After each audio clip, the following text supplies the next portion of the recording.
2022 বৰ্ষত হ'বলগীয়া কম্পাৰ্টমেণ্টেল পৰীক্ষাৰ মডেল প্ৰশ্নকাকতৰ ইংৰাজী সাবজেক্টৰ গ্ৰামাৰ সেকশনৰ কেইটামান মোস্ট ইম্পৰ্টেন্ট প্ৰশ্ন লৈ আহিছো। এইবোৰ হৈছে মোস্ট ইম্পৰ্টেন্ট প্ৰশ্ন, তোমালোকে এবাৰ হলেও প্ৰ্যাকটিস কৰিবা। 20 নম্বৰত দিয়া আছে টেন্স কাৰেকশ্যন।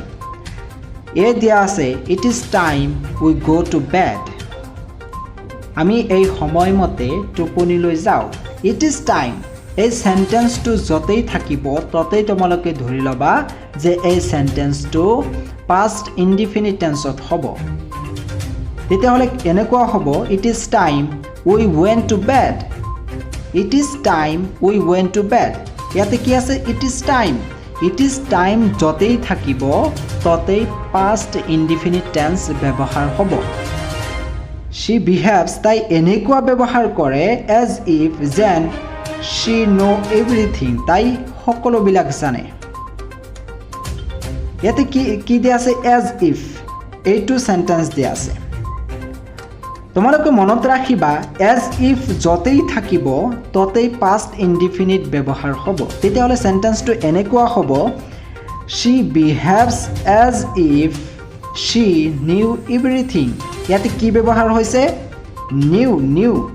নিউ ব্যৱহাৰ হৈছে। কিয় হৈছে as if থকাৰ কাৰণে এইটো পাস্ট ইনডিফিনিট টেন্সত ব্যৱহাৰ হৈছে। সি নম্বৰত দিয়া আছে if it rain we shall not go out। ইয়াৰ অৰ্থটো হৈছে এনেকুৱা এতিয়া যদি বৰষুণ হয় বাহিৰলৈ নাযাও। যদি বৰষুণ হয় বাহিৰলৈ নাযাও। এই সেন্টেন্সটো প্ৰেজেন্ট ইনডিফিনিট টেন্সত হ'ব। ৰেইন এইটো হৈছে ইয়াতে ভাৰ্ব হিচাপে ব্যৱহাৰ হৈছে। ইট থকাৰ কাৰণে ৰেইনছৰ লগত এটা এজ যোগ হৈছে। তোমালোকে মনত ৰাখিবা এইটো প্ৰেজেন্ট ইনডিফিনিট টেন্সত হ'ব। আৰু আমি সদায় কৈ থাকো যে এতিয়া যদি বৰষুণ হয় আমি বাহিৰলৈ নাযাও। বৰষুণ হ'লে আমি বাহিৰলৈ নাযাও। আগৰ সেন্টেন্সটো প্ৰেজেন্ট ইনডিফিনিট টেন্সত আছে আৰু পিছৰ সেন্টেন্সটো পাস্ট ইনডিফিনিট টেন্সত আছে। কিছুমানে ইয়াক এনেদৰেও এক্সপ্লেইন কৰে যে যদি এটা সেন্টেন্স ফিউচাৰ ইনডিফিনিট থাকে তেতিয়াহ'লে আন এটা সেন্টেন্স প্ৰেজেন্ট ইনডিফিনিট টেন্সত থাকিব।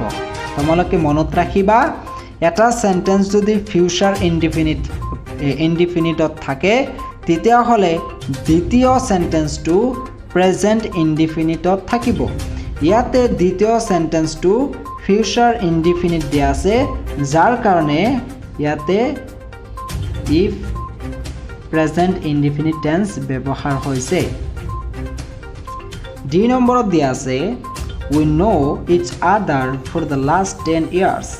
4 দিয়া আছে। আমি কিন্তু সকলোৱে জানো যে 4 থাকিলে কোনটো টেন্সত ব্যৱহাৰ হয়। এইটো হৈছে present perfect tense. We have known each other for the last 10 years। আমি 10 বছৰ ধৰি এজনে আনজনক চিনি পাওঁ। 10 বছৰ ধৰি এজনে আনজনক চিনি পাওঁ, এইটো হৈছে ইয়াৰ অৰ্থ। আৰু আমি সকলোৱে জানো 4 থাকিলে প্ৰেজেন্ট পাৰফেক্ট টেন্সত হয়। ই নম্বৰত দিয়া আছে if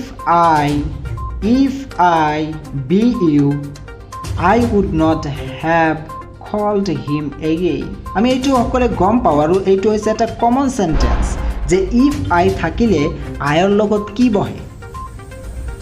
এইটো একেবাৰে কমন সেন্টেন্স আৰু ক'বলৈ গ'লে সৰু সৰু ল'ৰা ছোৱালীসকলেও এইটো জানে আইৰ লগত ইয়াতে were হ'ব।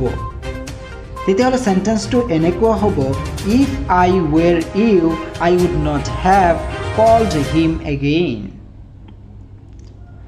F নম্বৰত দিয়া আছে the principal is not in his room।